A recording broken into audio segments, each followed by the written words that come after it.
Bienvenue sur le compte africain 225.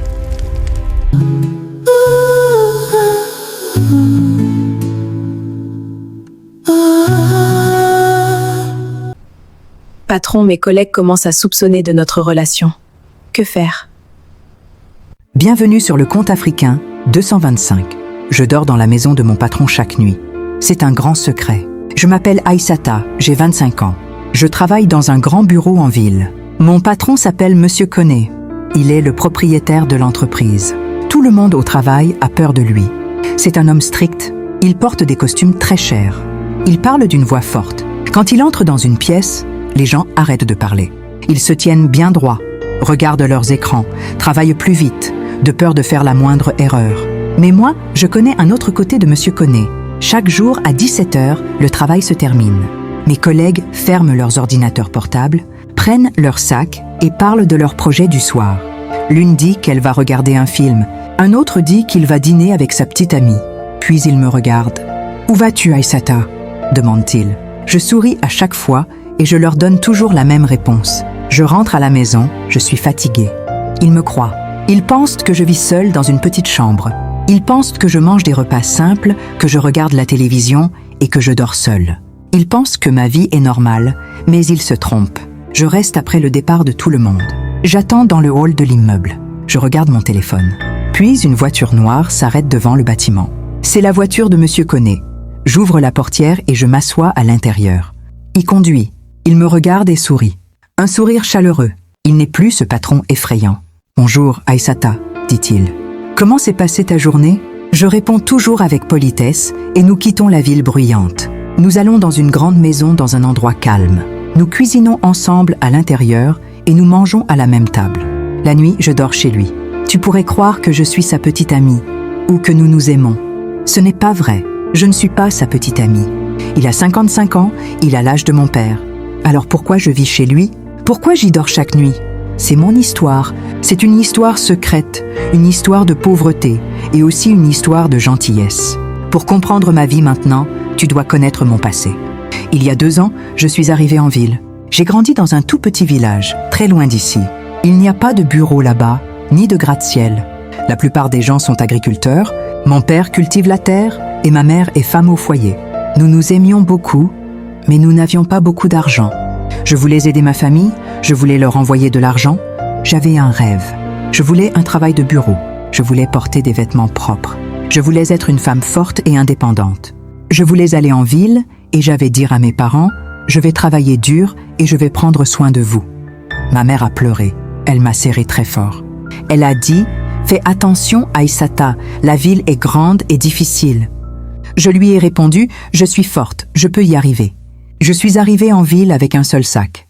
Je n'avais presque pas d'argent. J'ai trouvé un travail dans l'entreprise de Monsieur Koné. Je travaillais comme assistante. C'était un petit poste. Le salaire était bas, mais j'étais heureuse. J'avais un travail. J'ai loué un petit appartement. Il n'était pas confortable. Il était sombre. Les murs étaient fins. J'entendais les gens parler dans l'appartement voisin. Malgré tout, c'était chez moi. J'ai acheté un petit lit et une petite table. Je me sentais adulte. Je recevais mon salaire chaque mois. J'économisais un peu d'argent pour la nourriture. J'économisais un peu d'argent pour le loyer. J'envoyais le reste à mes parents. Je leur écrivais des lettres. J'écrivais « Je vais bien ». La ville est belle et mon patron est gentil. Ce n'était pas vrai. La ville me semblait vide. Et mon patron, Monsieur Koné, faisait peur. Il ne parlait jamais gentiment. Il ne m'a jamais demandé mon prénom. Il ne faisait que donner des ordres. Copie ceci, classe cela. Pour lui, je n'étais qu'une employée de plus, mais je ne me plaignais pas. J'avais un rôle. Puis un jour, tout a changé. Mon téléphone a sonné au milieu de la nuit. C'était ma sœur. Elle pleurait. Elle a dit « Aïssata, papa est très malade. » J'ai senti ma poitrine se serrer. Je lui ai demandé « Qu'est-ce qui s'est passé ?» Elle a dit « Son cœur a besoin d'une opération. Ça coûte cher et on n'a pas l'argent. » J'ai senti un frisson parcourir mon corps. J'aimais mon père. Je ne pouvais pas le perdre. Je lui ai demandé « Combien ?» Elle m'a dit le montant. Le chiffre était énorme, des milliers de francs CFA. J'ai regardé mon compte bancaire. Il n'y avait presque rien, à peine de quoi payer le loyer et manger. Je ferai tout pour l'aider, je vais trouver l'argent. Je suis allée à la banque. J'ai demandé un prêt, ils ont refusé. J'étais trop jeune et mon salaire trop bas. Je ne savais pas quoi faire. Je suis restée assise seule dans ma chambre sombre, à fixer le mur. Je devais choisir entre payer le loyer ou sauver mon père. Le choix était facile. J'ai pris tout l'argent que j'avais. Chaque franc CFA, je l'ai envoyé à ma sœur. Je lui ai dit « paye le médecin ». Et j'ai dit « sauve papa ». Mon père a été opéré et il a survécu. La joie a envahi ma famille. Il a dit « merci Aïssata, tu es notre ange ». J'ai souri en leur parlant. J'ai dit « je suis heureuse d'avoir pu aider ». Mais après l'appel, j'ai pleuré. Il ne me restait plus d'argent. La semaine suivante, le propriétaire a frappé à ma porte. Il a demandé « tu payes quand le loyer ?» J'ai dit « je suis désolée, je ne l'ai pas encore.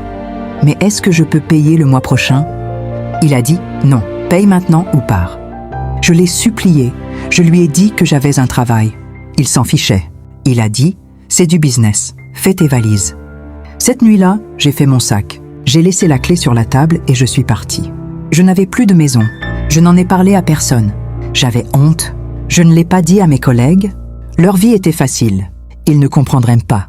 Je ne l'ai pas dit à mes parents. Je ne voulais pas les inquiéter. J'avais une vieille voiture. Elle était petite, mais elle avait un toit. Alors, j'ai vécu dedans. Je la garais dans des rues calmes. Je dormais sur la banquette arrière. C'était douloureux. J'avais mal aux jambes et le dos raide. Les matins étaient les pires. Je devais aller au travail et avoir l'air normal. Je me réveillais à 5 heures chaque matin. Je conduisais jusqu'à une station-service. Je me lavais le visage, je me brossais les dents, je coiffais mes cheveux et je mettais du maquillage. Ensuite, je mettais mes vêtements de travail. Je me regardais dans le miroir. « Tu peux le faire, Aïssata » ai-je chuchoté. Personne ne le saura. Puis je suis allée travailler. Je souriais à tout le monde. Je préparais le café pour Monsieur Koné. Je tapais les documents et je répondais au téléphone. Mon ventre gargouillait de faim. Je n'avais pas d'argent pour le déjeuner. Pendant que les autres sortaient manger, je restais à mon bureau. Il m'a demandé « Tu n'as pas faim ?»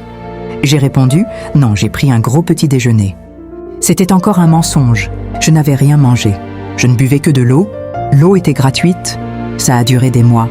C'était l'été. Il faisait très chaud. La nuit, il faisait chaud dans ma voiture. Je ne savais pas comment dormir tellement il faisait chaud. Je transpirais tellement, j'étais obligée de fermer les vitres à cause des voleurs ou des animaux de nuit.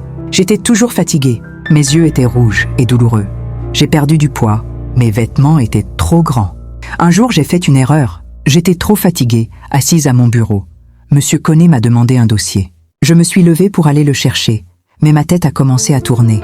La pièce tournait autour de moi. J'ai senti mes jambes faiblir. Je suis tombée. Le bruit de mon corps heurtant le sol a résonné. Tout est devenu noir. Quand j'ai ouvert les yeux, j'étais allongée sur un canapé. Le canapé était dans le bureau de Monsieur Koné. Monsieur Koné était là, inquiet. Il tenait un verre d'eau. Il a dit « Ma Aïssata, ça va ?» J'ai essayé de me relever. J'ai dit « Je suis désolée. Je suis vraiment désolée, Monsieur Koné. Je retourne travailler. » Il a dit gentiment « Non, tu t'es évanoui. Tu ne vas pas bien. » Il a regardé mon visage. Il a demandé « Quand est-ce que tu as mangé pour la dernière fois ?» J'ai baissé les yeux. Je ne pouvais pas mentir. Ses yeux étaient doux. J'ai murmuré « Je ne m'en souviens pas. » Il a dit « Aïssata, qu'est-ce qui ne va pas ?» J'ai commencé à pleurer. J'en avais assez de faire semblant. Assez d'avoir faim. Les larmes coulaient sur mon visage. J'ai crié « Je suis désolée, je n'ai pas d'argent. Je l'ai envoyé à mon père. Il était très malade. » Monsieur Koné s'est assis à côté de moi. Il ne s'est pas fâché. Il a écouté. Il a demandé « Où est-ce que tu habites ?» Je suis restée silencieuse. Je ne voulais pas répondre. Il a dit calmement « Aïssata, dis-le-moi. » J'ai murmuré « Je vis dans ma voiture. » Il était l'air choqué.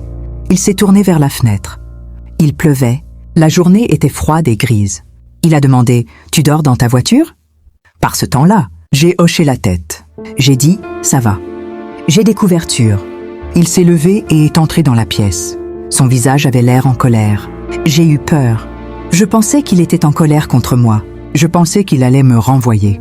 J'ai dit encore « Je suis désolée. S'il vous plaît, ne me renvoyez pas. Je peux travailler, je ferai plus d'efforts. » Il s'est tourné vers moi. Il a dit « Te renvoyer, Aïssata, je ne vais pas te renvoyer. Je suis en colère contre moi-même. Je te vois tous les jours et je ne savais pas que tu souffrais. » Il a attrapé son manteau. Il a dit « Prends tes affaires. » J'ai demandé « Où est-ce qu'on va ?» Il a dit « On va récupérer ta voiture, puis on va chez moi. » Je lui ai demandé « Chez vous ?» Mes yeux étaient grands ouverts. Il a dit, oui, j'ai une grande maison, 5 chambres, je vis seul. Tu ne peux pas dormir dans une voiture. Tu vas rester chez moi. J'ai secoué la tête. Non, monsieur Koné, je ne peux pas. Vous êtes mon patron. Il a dit, je ne te laisserai pas dormir dans la rue. Tu resteras dans la chambre d'amis jusqu'à ce que tu économises un peu d'argent et que tu trouves un endroit à toi. C'est ma décision. Il a souri un peu. On aurait dit une blague, mais il était sérieux. Ce soir-là, je l'ai suivi. J'ai conduit ma vieille voiture derrière la sienne, beaucoup plus chère. Nous sommes arrivés chez lui. La maison était belle, avec un grand jardin. À l'intérieur, il faisait chaud. Ça sentait le propre, le bois et les draps propres. Il m'a montré une chambre. Il y avait un grand lit avec des oreillers doux. Une fenêtre donnait sur le jardin. Il y avait aussi une salle de bain privée avec une douche chaude. Il a dit, « C'est ta chambre, tiens la clé. » Je suis restée là, incrédule. 1 heure plus tôt, je transpirais dans ma voiture. Maintenant, j'étais dans un monde comme un rêve. Je lui ai demandé, « Pourquoi ? Pourquoi vous m'aidez ?» Monsieur Koné est resté silencieux un moment. Puis il a dit, « Ma fille vit loin. Elle me manque. Si elle avait des problèmes, j'aimerais que quelqu'un l'aide. Alors je t'aide. » Ce soir-là, j'ai pris une longue douche chaude. J'ai mis des vêtements propres. J'ai dîné avec Monsieur Koné. Nous avons mangé du poulet et des légumes. C'était délicieux. Puis je suis allée me coucher. Le lit était doux et chaud. Je me suis sentie en sécurité. Et pour la première fois depuis de très nombreux mois, j'ai dormi toute la nuit sans me réveiller. C'était il y a 6 mois. Depuis, ma vie a complètement changé. Je travaille toujours au bureau. Je suis toujours l'assistante de Monsieur Koné, mais les choses ont changé entre nous. Au travail, nous sommes sérieux et professionnels. Je l'appelle Monsieur Koné. Il me confie des tâches. Nous ne parlons pas. Notre secret ne sera plus révélé là-bas. Le soir, tout est différent. Chaque jour à 17h, nous quittons le bureau. Nous rentrons à la maison ensemble. Je prépare le dîner. J'adore cuisiner. Je fais des soupes, des pâtes et des plats de riz. Monsieur Koné aime ma cuisine. Il dit « C'est vraiment délicieux, Aïssata. » D'habitude, je mangeais seule. C'est agréable de manger avec quelqu'un. Nous nous asseyons à table et nous parlons. Il me raconte des histoires de son passé. Il me parle de son entreprise et de son travail. Il m'apprend de nouvelles choses. Il me dit « Tu es intelligente, Aïssata. Tu ne dois pas rester assistante toute ta vie. Tu dois apprendre davantage. » Il m'apporte des livres et m'explique des idées de management. Il m'apprend à diriger des gens. Il dit « Lis ceci, étudie cela. » Je travaille dur, je veux lui faire plaisir. Parfois, nous regardons la télévision, les infos ou un film. Nous rions ensemble. À la maison, ce n'est pas un patron strict. Il est calme et drôle. Il aime les blagues. Il a un chien qui s'appelle Kéké. Kéké m'adore. Je me promène avec lui dans le jardin. Je me sens en sécurité. J'ai l'impression d'avoir une famille à nouveau. Monsieur Koné est comme un père pour moi. Il est gentil et il me protège. Mais il y a un problème. Le problème, ce sont mes collègues au travail. Ils ont commencé à remarquer des choses. Ils ont commencé à poser des questions. Un jour, une collègue à moi qui s'appelle Awa est venue à mon bureau. Awa ne m'aime pas. Elle veut mon poste. Elle est jalouse. Elle a dit « Je t'ai vu hier ». J'ai dit en regardant mon écran « Ah bon ?» Mes mains étaient glacées. Elle a dit « Je t'ai vu dans la voiture de Monsieur Koné. Tu es parti avec lui? Pourquoi ?» Mon cœur s'est mis à battre très fort. J'ai dû mentir. J'ai dit « Oh, ça !» Il avait besoin d'aide pour des papiers. Nous sommes allés à une réunion. Awa m'a regardé attentivement. Elle a demandé « Une réunion à 6 heures du matin ?» J'ai dit « Oui, c'était important. » Elle ne m'a pas cru. « Tu passes beaucoup de temps avec lui ?» a-t-elle dit. « Tu es sa préférée maintenant. » Elle s'est penchée vers moi. « Tu sors avec lui ?»« Non !» ai-je répondu vite. Mon visage brûlait. « Non, Awa, c'est mon patron, c'est tout. » Elle a ri. « Bien sûr !» a-t-elle dit. « Fais attention, Aïssata. Les gens parlent. » J'ai eu mal à l'estomac.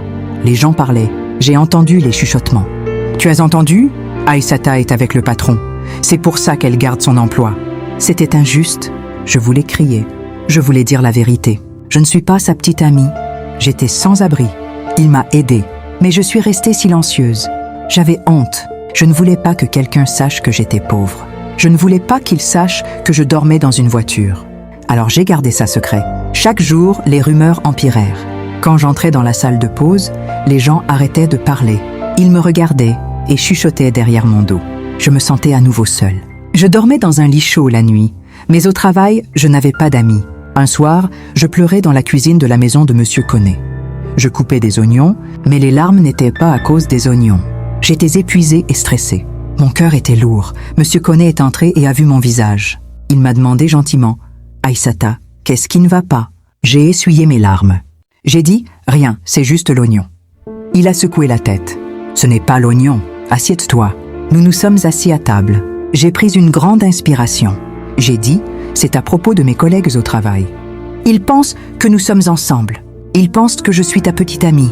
Ils ne m'aiment pas. » Monsieur Koné a soupiré. Il avait l'air agacé. Il a dit « Ils sont idiots. » J'ai dit « Je crois que je dois partir. J'ai économisé un peu d'argent. Est-ce que je peux louer une petite chambre? Si je déménage, les rumeurs s'arrêteront. » Mais je ne voulais pas partir. J'aimais la maison.